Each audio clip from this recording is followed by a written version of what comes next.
শীতের ছুটির একদিনের ট্যুরে কোথাও যদি ঘুরতে যেতে চাও অথবা স্কুল পিকনিক যদি করতে চাও তাহলে চলে আসতে পারো আসানসোলের মহিষশিলা কলোনি শিমুলতলার সুশান্ত রয় ওয়াক্স মিউজিয়াম।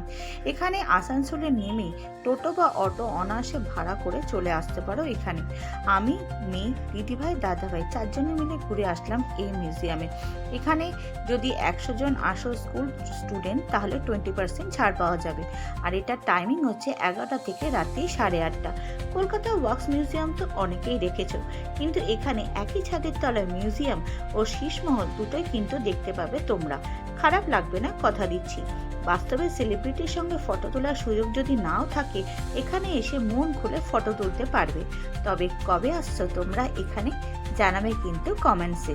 ভালো থাকবে, সুস্থ থাকবে, দেখা হবে তোমাদের সাথে একটা নতুন ভিডিও নিয়ে।